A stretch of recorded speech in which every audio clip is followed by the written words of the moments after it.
Okay, good morning, everybody. Good to be back at our Shiur. Um, the Shiur today is sponsored in the Schus of a Refuah Shlema for Sarah Fredo Bas Henya.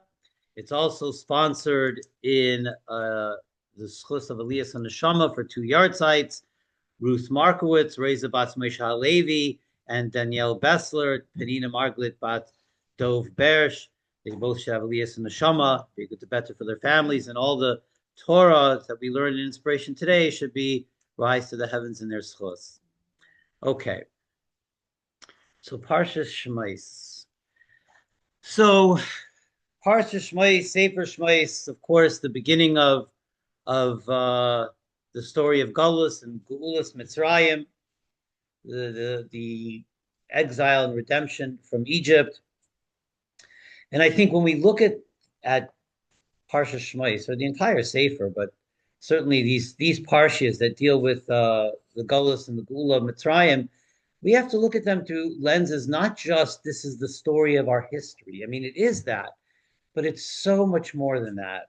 There's a reason why, and I've spoken about this before, you cannot be a conscious religious Jew and not bump into Yetzias Mitzrayim multiple times a day. It's in our Shema, it's in our Kiddush, it's in our Tefillin, it's in our mezuzahs, it's in our davening.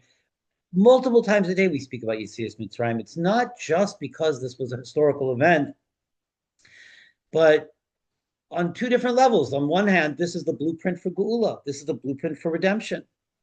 And as the Navi says, that when Mashiach comes, the future redemption will have the same blueprint. So when we look at these Parshas and we learn these Parshas, it's not just about how we were redeemed thousands of years ago from Mitzrayim, but this is the blueprint for redemption today. And the seeds of redemption are in the Galus. And so when we learn Parshas Shmos, we could look at Parshas Shmos and learn how to bring about redemption today, how to bring about Geula today. That's really the lenses that we're meant to look at it with, and that's why we're constantly focused on Yetzias Mitzrayim. It teaches us, on one hand, how to bring about our collective redemption, the Messianic era, but also every single one of us has our own individual exiles and Golusin, and we have our own individual Mitzrayim. There's a reason why the word Mitzrayim is not simply the name of a country, but Meitzar means constriction, confinement. And we all have that. We all have our own individual and private difficulties, obstacles, restrictions, confinements, etc., spiritual, psychological, emotional. And we could learn from the general Geula how to bring about our own individual Geula, from our own individual Mitzrayims, our own individual limitations, boundaries, confinements, etc. So I want to speak about this. There's so much to speak about in Shmos, so I have to narrow it down a little bit. But I want to speak about the three signs that Hashem tells Moshe Rabbeinu to tell the Jewish people that it's actually him. Because when Hashem tells Moshe Rabbeinu, I'm choosing you to be the Redeemer, and you are going to go to the Jewish people and tell them that God came to you, and he's bringing redemption. And Moshe Rabbeinu's immediate reaction is not positive. Number one, Moshe Rabbeinu himself doesn't feel he's fit to be the one to go. He's not fit to be the one to lead them out of this redemption. Who is he? He thinks. Who am I? This is Moshe Rabbeinu's humility. But even more than that, Moshe Rabbeinu doesn't only doubt himself, he doubts the Jewish people also. And he says to Hashem, he has three different expressions, all in one sentence. Lo yaminu li, lo yishma b'kei lo nir lach Hashem. They're not going to believe me. They won't hear my voice. They'll say Hashem never appeared to you. And so Hashem gives him three signs. It's not coincidental that Moshe Rabbeinu has three expressions of disbelief and that Hashem gives him three signs, but that's not what we're going to talk about today. I think We give a whole shiur how each one of those signs corresponds to each one of Moshe Rabbeinu's. Lo yaminuli, they won't believe me. Lo yishma b'keli, they won't listen to my voice. They're going to say Hashem didn't appear to you.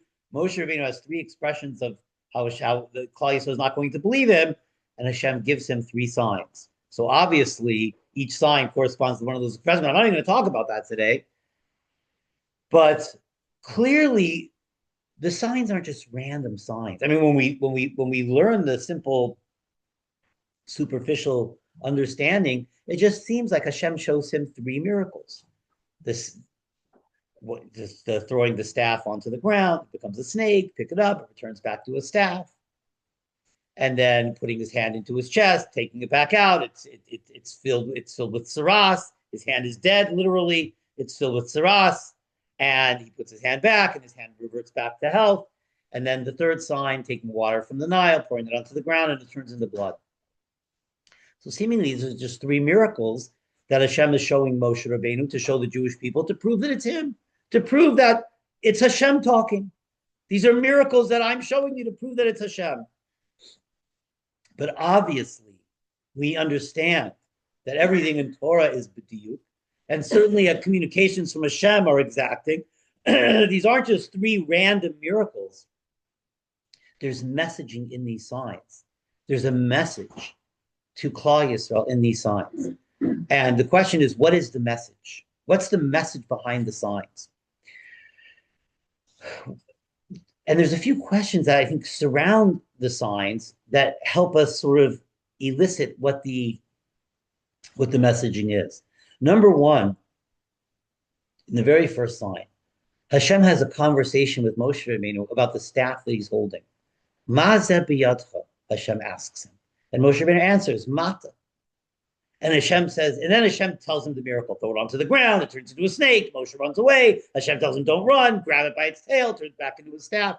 But why the preface with that conversation? What do you have in your hand? I have a staff. Why is that included in the Torah? Everything, I mean, the Torah doesn't include every single detail of every single happening that happened to Moshe Rabbeinu. Even in his conversations with Hashem, Moshe Rabbeinu had many conversations with Hashem that aren't recorded in the Torah. So why is it that this conversation, what is in your hand? A staff. Why is that part of recorded Torah?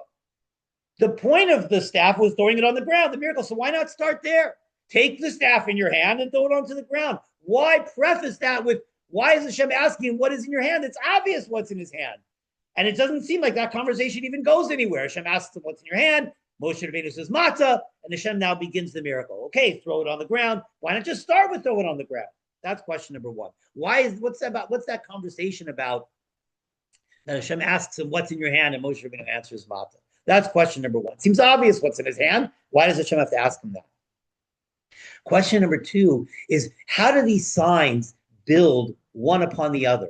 That if they won't listen to the first sign, if they won't believe the first sign, show them the second sign, Hashem says. And if they won't believe those two, show them the third. They seem like just three separate miracles. But clearly, within the messaging, one builds upon the other. That if they don't believe this one, they don't believe the staff turning into a snake, turning back into a staff, then show them the hand turning into tzaras, turning back into health. How does one build upon the other?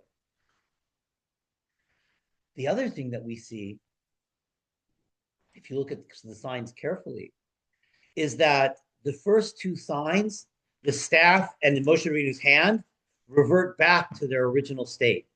The snake reverts back to the matzah, the hand reverts back to being healthy. But the third sign, take water from the Nile and pour it onto the ground and it turns into blood, it never goes back into being water. Why is that? Why is there a differentiation between the first two signs that revert back and the third sign that does not? What's the significance of that? Finally, the final question, then we'll get into the answers here and the explanation, is the Ramban asks. And the Ramban says, I don't understand, which is rare for the Ramban to say that.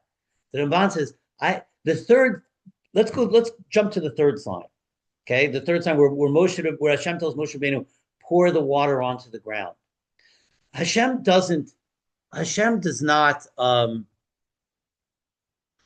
demonstrate that for Moshe Rabbeinu. Hashem doesn't demonstrate that for Moshe. Hashem just tells Moshe, "Go do that to Klal Yisrael.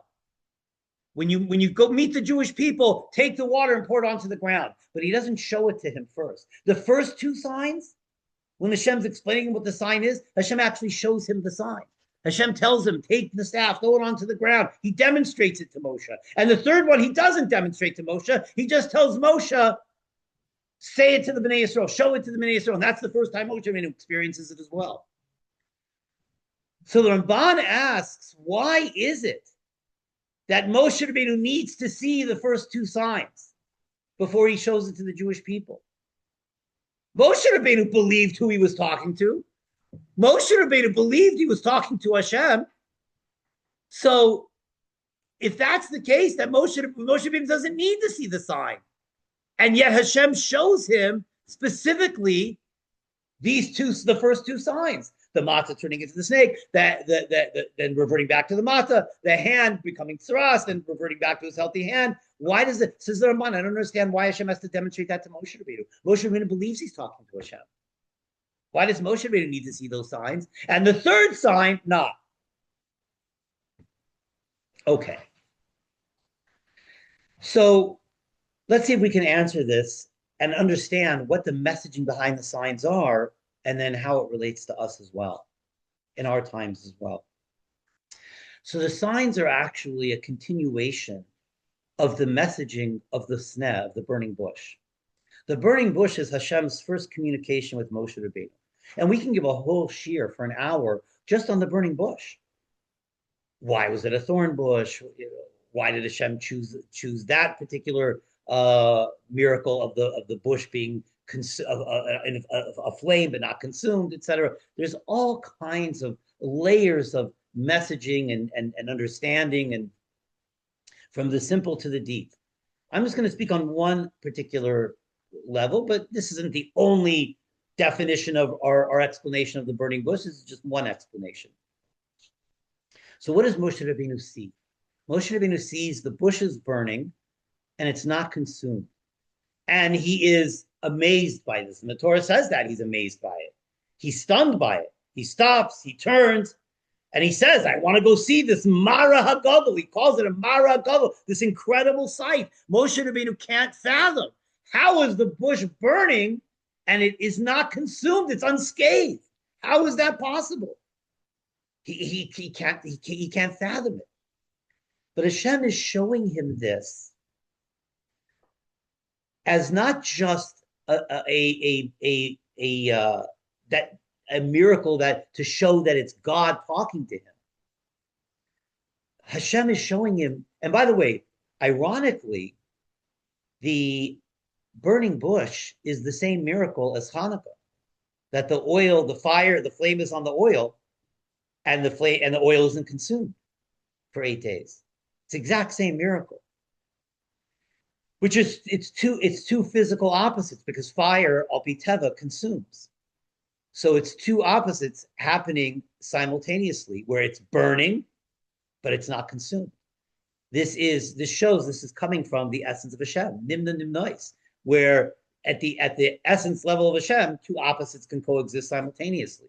They're not, Hashem's essence isn't bound by the finite parameters of nature, which is one of the messages of Hanukkah, the transcendent God that Greeks wanted to take away from us. And this is one of the reasons, this isn't part of the shiur, this is just a parenthetical, that Hashem speaks to Moshe Rabbeinu in the same way, to show him Hashem is not bound by nature. Moshe Rabbeinu is learning about Hashem also along the way, and this is one of the messages. But there's a deeper message there. There's a message about Galus Mitzrayim there. Because Moshe Rabbeinu, one of the things that Moshe Rabbeinu will not be able to understand, and this is what he says to Hashem, as soon as Hashem makes him the messenger, he says, they're not going to believe me. Lo yishma b'keli. The Jews are sunk into the depravity of Egypt.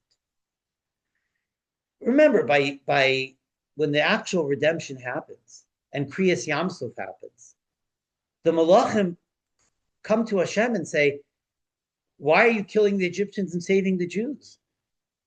Elu Evdei Avodah Zarah ve'elu Evdei Avodah Zarah. The Jews are sunk into the moral depravity of Mitzrayim. They worshipped idols. They were influenced by Egyptian culture. They were influenced by the Egyptian society. They had many beliefs that the Egyptians had. They absorbed, they assimilated into Egyptian culture, the Jewish people. And so Moshe, one of Moshe Rabbeinu's questions here is that he can't really fathom and understand when Hashem tells him to deliver them is they're not a keli for redemption. They're not a vessel for redemption. They're completely sunk into the moral abyss of Egypt. Redemption requires connection to godliness. Redemption requires tremendous godly revelation, and in order to be worthy of that godly revelation, it necessitates a certain connection to Hashem. And Moshe Rabbeinu looks at the state of the Jewish people in Mitzrayim and says they're the exact opposite of that. Not only are they not connected to Hashem, they're connected to the culture, to the moral abyss, to the immorality, to the idolatry of Mitzrayim. How can they be deserving of Geula? That's really Moshe Rabbeinu's issue. Hashem's saying, bring them out. But not only are they not emotionally ready to come out, not only will they not even believe that they can come out, but they're not spiritually worthy of coming out, of the miracles and the godly revelation that it necessitates to bring them out. So Hashem shows him the snap. The burning bush is an answer to that question. And so when Hashem tells him, because Moshe Rabbeinu asks a question, he sees this, Mara Hagab, how could the bush be burning and not be consumed? And Hashem tells him, Shal nalecha mi'al raglecha, take your shoes off. Ki hamakom hasha'ata emet admas kedushu, because the place you are standing is holy. That statement there is not just a statement, not just a commandment for Moshe Rabbeinu to respect the holiness of the makom. Hashem, that statement is Hashem answering Moshe Rabbeinu's question. How could the bush burn and not be consumed? How could the Jewish people be worthy of redemption when they're in such a moral abyss? Take your shoes off, because the place you are standing is holy, is Hashem's answer to that question. How? What Hashem is telling him is, Moshe Rabbeinu sees the fire is consuming, completely surrounding and engulfing the bush, but the sneh, but the sneh is not consumed. He says that fire represents the tumah of Mitzrayim, the spiritual impurity of Egypt that completely engulfs the Jewish people. And what Hashem is telling him is, you know why this bush isn't consumed? Because this bush is Admas Kodesh. It's holy. It's Kedusha. And ultimately, Kedusha at its deepest level is unaffected by the environment around it. Kedusha cannot be destroyed. You could destroy physicality. You could destroy a building, but you can't destroy Kedusha. It's one of the reasons why. Ad Hayom is that. Thousands of years after the Beis HaMikdash has been destroyed, the Har HaBayis has Kedusha, right? Kedusha can't be destroyed. Why? Because Kedusha comes from Hashem. Kedusha is godliness, and godliness cannot be destroyed. And so you want to know why the sneh is not being destroyed? Hashem is teaching. It's a teaching moment for Moshe Rabbeinu. Because the place where you are standing is Admas Kodesh. The sneh is Admas Kodesh. It's Kedusha. Kedusha is eternal because Hashem is eternal. And so therefore, Kedusha can't be affected by fire. Kedusha can't be affected by water. Kedusha can't be destroyed. Kedusha can't be eliminated. Kedusha is infinite. Kedusha is eternal. And that's why the sneh is not being destroyed. Because the makom hasha'ata emin is Admas Kodesh. The place where you are standing is Admas Kodesh. This is the answer for Klal Yisrael as well. Because the Jewish people, as much as they are surrounded by and influenced and deeply influenced by the impurity, by the tumah around them, But nevertheless, the Jewish people have within them a chelik elokam imal, a piece of Hashem, a part of kedusha that is eternal, a part of them deep within the deepest core of their soul is kedusha, is a chelik of Hashem, is a part of Hashem, and therefore they cannot be destroyed either. They are eternal as well. So just like the sneh is not affected by the flames, Klal Yisrael at their core remain connected to Hashem, notwithstanding their superficial, notwithstanding the external appearance of being influenced. Their core remains like the sneh. Their core remains Admas Kodesh. So that's the messaging of the sneh. And now we go to the signs. And the signs are a continuation, are a hemshech of this message. And so Hashem is showing him this. What does it mean they're unaffected? So Hashem says, Mazeh biyadcha. Why? Again, that was one of our questions. Why is Hashem asking him that question? What is in your hand? Because a staff has one of two names. It could either be a mateh or a makel. Those are two names in Hebrew for a staff or a stick. But those two names have two very different and, in fact, opposite connotations. A mateh is from Elam Abinyan. It's constructive. It's utilized for either building or for leaning upon, for positive utilization. A makel is what is used to whip somebody, is what is used to hit somebody. It's Elam HaChurban. So Moshe Rabbeinu, so Hashem asks Moshe Rabbeinu, that stick that you're holding, Mazeh, what is it? Mazeh biyadcha. What is it? Is it from Elam Abinyan or is it from Elam HaChurban? Is it a positive or is it a negative? And Moshe Rabbeinu says it's a mateh. It's positive. It's from Elam Abinyan. I use it to lean on. I use it for positive purposes. I don't use it for negative purposes. It's positive. Throw it to the ground. What happens when something is positive? When something is from the realm of kedusha? When something is from Elam Abinyan and it's thrown to the ground, it's beaten, it's persecuted, it's tormented, it's thrown to the ground, it could look like a snake. It turns into a snake. But it's not be'emes a snake. You don't have to run away from it. It may appear that way. Again, what's the snake? The snake going all the way back to Gan Eden. The snake is the epitome of evil. The snake is the epitome of spiritual negativity.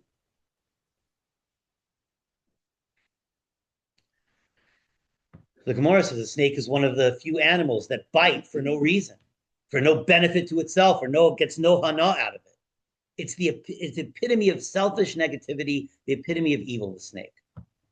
So yeah, the matzah, when you throw it to the ground, it looks like a snake. It has the external appearance of a snake. And it represents, the matzah represents Klal Yisrael. They are the matzah, they're Elam Abinyan, they're Kedusha. But they've been thrown to the ground. They've been beaten and persecuted and tormented and tortured. And so, yeah, because of all of that, they may have the external appearance of a snake, but don't run away from them. In fact, take them in your hand and lift them up. And what happens when you do that? They revert back to Kedusha.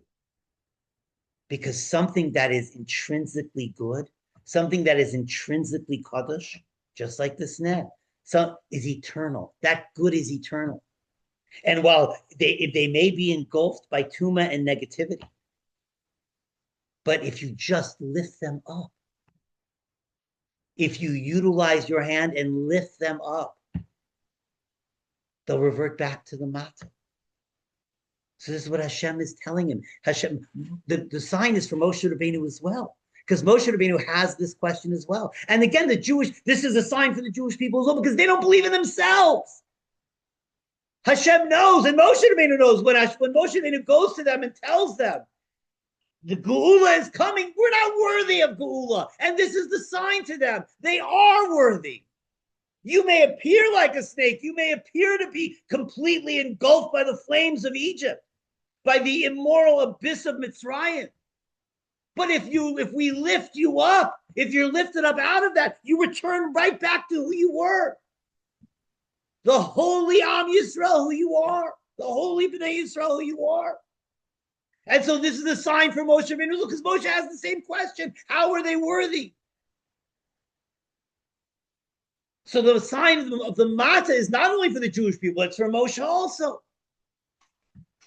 And then the second sign, the hand, is a continuation of that sign.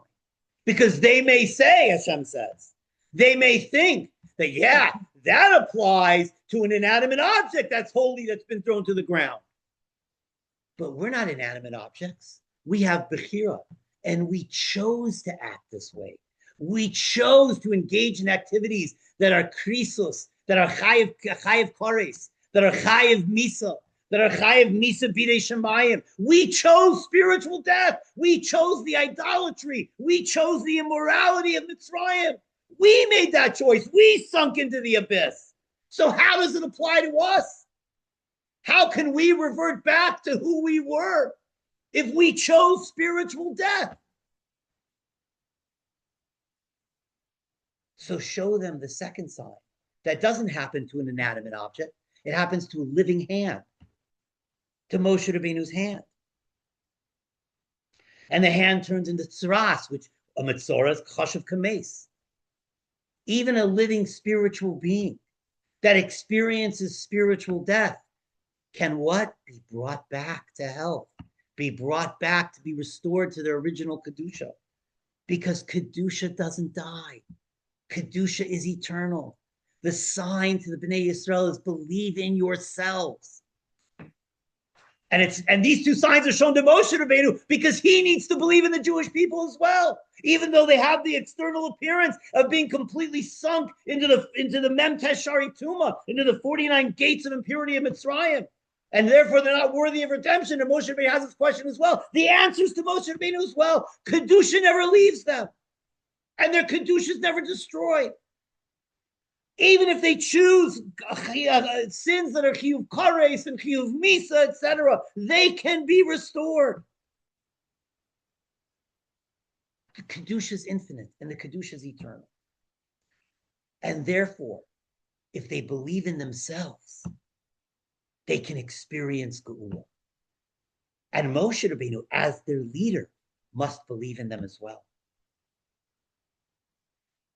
And then we have the third sign, which is not shown to Moshe Rabbeinu. He just demonstrates it for the Jewish people. Why? Because the third sign has a completely different message. Because what the Jewish people are going to say, Hashem is telling Moshe Rabbeinu, is okay, we believe all of that. That are, let's say they hear the first sign and they hear the second sign, that their Kedusha can be restored, that they can go back to being valued and cherished in Hashem's eyes. But how do I know? Don't forget, these Jews were completely immersed in the idolatry of Egypt, and they believed in the idolatry of Egypt.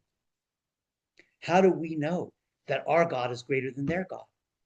How do we know their God won't hold back the redemption? This sign Moshe Rabbeinu doesn't need because Moshe Rabbeinu doesn't have this question, because Moshe Rabbeinu knows our God is greater and their God is worthless and nothing. But the Bnei Yisrael don't believe that. They believe in the gods of Egypt. So Hashem tells Moshe Rabbeinu, so take the water of the Nile, the Nile was one of their gods, and turn it into blood, pour it on the ground and turn it into blood, which shows water represents life, blood represents death. The Jewish God has the power to completely destroy, bring death to the gods of Mitzrayim, and the blood is never restored back to water, because that's the whole message. It experiences total destruction, and it never is restored, which means the gods of Egypt will be destroyed, never to be restored again, never to be believed in again. And so Moshe Rabbeinu doesn't see that sign. Hashem doesn't show him that sign because that's not, Moshe Rabbeinu doesn't need that message. So what's fascinating when we understand that this messaging of the signs is, why is all of this necessary? In other words, if Hashem is going to bring Klal Yisrael out, he's going to bring them redemption. Why is it necessary that they believe in themselves? Hashem could bring them out either way, whether they believe or not. Why is it necessary to show them these miracles? Why is it necessary that they have to believe in themselves, that they could be restored, that they have to believe that Hashem could destroy the gods of Egypt? Why is it necessary that Moshe Rabbeinu believes in them as well? Hashem is all kol yachol. Hashem has all the power and is omnipotent and can do anything. So Hashem can take them out whether they believe in themselves or not. Hashem can tell Moshe, go to and deliver them, whether Moshe believes in them or not. Hashem will make the miracles happen either way. The Torah spends an awful lot of ink and a lot of time and a lot of psukim and a lot of verses on all these signs. Why? So the Jewish people should believe. It's a powerful message that we are partners with Hashem. Hashem partnered with us.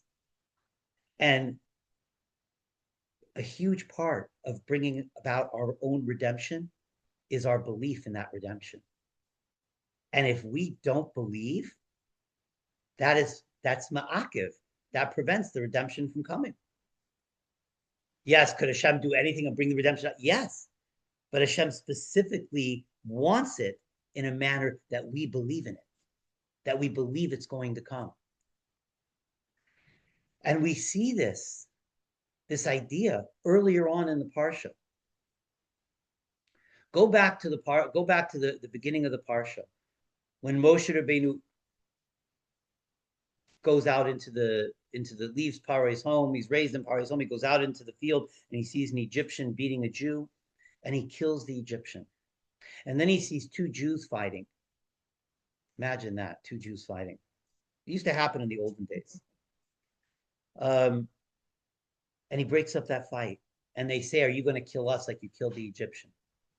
And then there's a fascinating response from Moshe Rabbeinu. It says, Vayira Moshe, that Moshe became afraid. The Omar, and he says, the matter became known. So the simple explanation is the matter of him killing the Egyptian that he tried to hide. That people knew about it, and were talking about it, and were speaking Lashon Hara about it. And then in the very next pasuk, it says, V'yishma Parai, that Parai heard, V'yibakash lahar against Moshe, and he wanted to kill Moshe Rabbeinu. The Lubavitcher Rebbe asks a fascinating question that I never thought until I learned this talk from the Rebbe. The Rebbe asks, if you look throughout Torah, the Torah does not speak about for the most part, unless there's a reason behind it and an action that results from it, the Torah does not speak about feelings. The Torah speaks about actions. There's lots of dramatic moments in Torah, but the Torah doesn't speak about the people's feelings, how they felt at that moment, because it's not relevant for us how they felt. What's relevant is their actions. How did Avraham Avinu feel by the Akedah? What was going through his heart? What was Yitzchak feeling by the Akedah? What were the brothers feeling when they reunited with Yosef? What was Yosef? The Torah doesn't talk about it. The Torah speaks about their actions. It's very rare for the Torah to speak about feelings. I think that maybe the one exception is where Yaakov Avinu, it says, was afraid when he heard Esav's coming with 400 men. But then the Torah explains, why is the Torah saying that? Because that fear results in actions. He divides up his camp, he prepares gifts, etc. But here in our pasuk, Vayira Moshe, Va'omar Acheinu Hadavar, Moshe Rabbeinu became afraid, and he said the matter became known. He spoke that fear out, B'dibur. But then nothing results from that. There's no result. There's no action that's taken based on that fear. Moshe Rabbeinu doesn't even run away based on that fear. He only runs away when it's the Yishma Pare. Once Pare hears, and he hears the Yivakas Lahar against Moshe, that Pare wants to kill Moshe, then Moshe runs. So why does the Torah here tell us about Moshe Rabbeinu's feeling of being afraid? When the Torah doesn't speak about feelings throughout the entire Chamisha Chumshi Torah. The Torah speaks about actions, not feelings. Why here does it give us an insight into what Moshe Rabbeinu was feeling? Especially, there doesn't seem to be any action based upon that feeling. It seems to be irrelevant to the whole context of everything. All the Torah needed to say was, Moshe Rabbeinu killed the Egyptian. Then the two Jews were speaking about it. Then Vayishma Parai. Parai heard about it. Why Vayira Moshe? Again, everything in Torah, nothing superfluous, nothing is extra. It's coming to teach us something, but seemingly it's not coming to teach us anything. So the Lubavitcher Rebbe says a very powerful idea. He says, from here we see the power of the midah of betachon, of how we think actually creates reality. And he says there's a reason. Moshe Rabbeinu was wrong to be afraid. He should not have been afraid. He did the right thing. And the Rebbe says, had Moshe Rabbeinu had absolute betachon and not been afraid at all, then Pari would have never heard about it. And even if Pari would have heard about it, wouldn't have cared. Another dead Egyptian. What did Pari care about a dead Egyptian? It wasn't like Pari was a lover of life. And if you look at the verses themselves, it says, Vayira Moshe, Moshe became afraid. And he says, the matter became known. The very next pasuk, Vayishma Pari. Says the Rebbe, that's the next pasuk because the two are interconnected. You want to know why Vayishma Pari, Yevakish Laharagas Moshe? You want to know why Pari heard and sought to kill Moshe? Because Vayira Moshe, the pasuk before. The Torah is telling us Moshe Rabbeinu was afraid because the Torah is telling us in the very beginning of the story of exile and redemption, a very powerful key ingredient to exile and redemption, our mindset. Our mindset, Moshe Rabbeinu's Vayira Moshe is what caused. This is such a chiddush from the Rebbe. You want to know what caused Vayishma Pari to hear Vivakas Arigas Moshe? Vayira Moshe. Moshe becoming afraid is the direct cause of Vayishma Pari Vivakas Arigas Moshe. Moshe becoming afraid was the direct cause of why Pari heard and why he sought to kill Moshe. And had Moshe not been afraid and had betachon, Pari wouldn't have heard, and if he heard, he wouldn't have cared.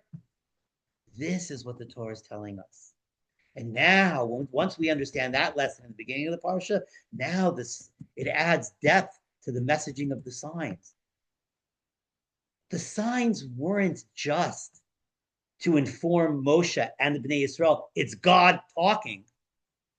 The signs were to change their mindset, to believe that Geula can happen, to believe that Geula can come, to believe that the salvation can be, even if we seem to be totally unworthy. It's literally the same thing in our generation. People ask, how can Mashiach come?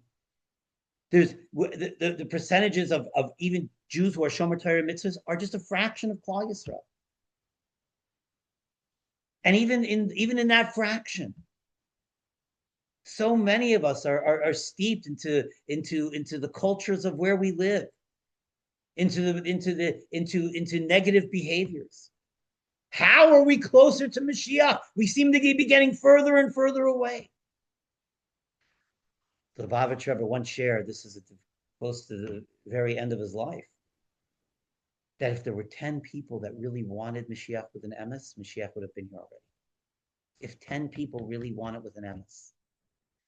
But we have to believe it. It's why the Rebbe stressed, and people gave the Rebbe such a hard time for every talk and every Torah that the Rebbe shared. The Rebbe connected to Mashiach, especially towards the later years. It was like the Rebbe had an obsession with Mashiach, and it's true, because the Rebbe saw we are the generation of redemption. But there's one thing missing. We have to believe. We have to believe in ourselves. We have to believe that we are capable of being redeemed, that we are the generation of redemption, and we have to believe redemption will come.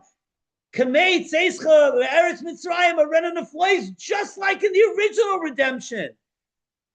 It wasn't enough that Hashem could bring them out on his own. Hashem wanted us to believe, because that is part of redemption, that we believe it's coming, that we believe in ourselves, even if we're sunk into the depravity, even if we're undeserving, that we have a Kedusha that is eternal and embedded within us, and that Kedusha never leaves and never abandons us.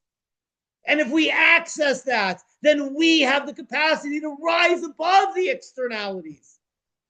And even if we're thrown to the ground and we're sunk into our taivas and into our jealousy and into our negative behaviors or whatever it may be, if we're lifted back up, if we lift each other back up. Because today, where's our Moshe Rabbeinu today?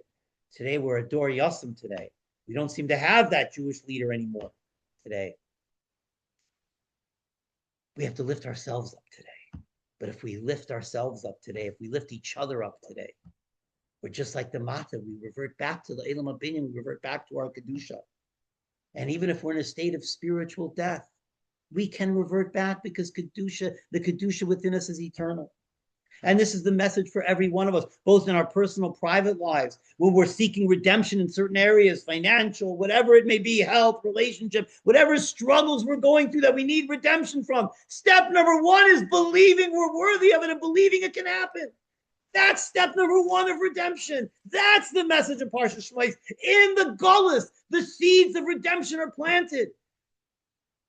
But those seeds we have to internalize.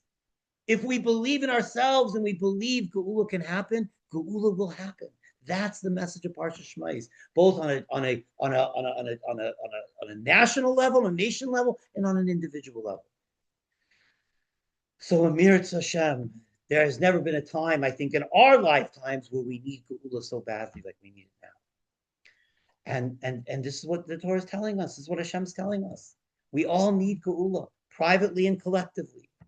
And the message is, if we believe in it, and we believe in ourselves, and we recognize who we are underneath the surface, just like in the original redemption, that itself will bring the ultimate redemption, the redemption that we're all waiting for, the coming Mashiach Tzidkenu, B'mheira B'imenu, Amen. Okay, let's do Tehillim 121, and the schus of the IDF, and the schus of all of Bnei Yisrael, and all of Klal Yisrael, wherever they may be, for safety and security. Tehillim 121. Shir Lamaloi Sesainai Harimiyayin Yavoy Ezri Ezri Miimarine Eis Shemayim V'Aretz Ayitin Lemoraglacha Yanim Shemrecha Hinil Yanav Yishan Shem Yisrael Adinoi Shemrecha Netzilcha Yad Yaminecha Yem Mashemesh Leikacha V'Yireach B'Layla Adinoi Yishmar Mikara Yishmar Es Nafshecha. Thank you so much, everybody, for joining. Amir Hashem, we will see everybody next week.